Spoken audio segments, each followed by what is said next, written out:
Okay, everyone, I'm going to tell you a little bit about how you can use this document to help you plan your essay. The first thing I think is really important is this section here. If you are going to plan, this gives you a really sensible way of looking at 3 sections in some detail. And what I would recommend that you do is you have a look at these parts and maybe think about choosing some quotations and thinking about what points go with this. Right. Something else that's useful on this first page is we've got some of the key ideas about violence. These might make potentially useful topic sentences for your essay. So for example, you might talk about that, you could talk about that, or you might talk about, let's see, yeah, I like this one. Okay, and that gives you 3 nice paragraphs that you could then think about developing in the course of your essay.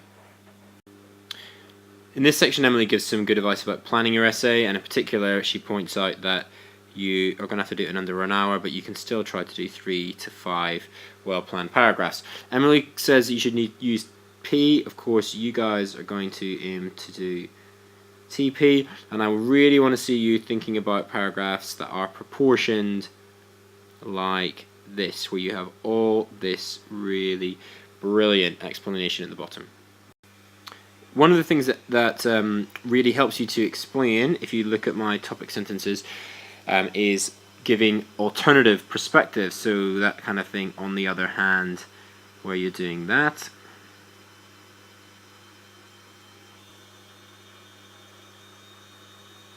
And this is an excellent way of doing it. One of the things that you might think about are maybe, say, picking a few of these different interpretations and then contrasting them, or talking about how they're related to one another. I've talked to you before about how important it is to select quotations to show a development throughout the text. So you want to go for beginning, middle, and end, and also how it's important to zoom in on the key words. My advice is to go through Emily's quotations with a highlighter, check that you know what's actually happening in the novel at that point, and then highlight the parts that you think are going to really help you to explain your points. So I'm selecting a few kind of at random. You guys will take a lot more time to do that. And I've already found some pretty good ones. Then you need to think about how you are going to use them to fit into the evidence box of your paragraph, and how you're going to explain the purpose and effect from that quotation. Now, as I've said before, Emily really impressed me. She had a very thorough knowledge of the text.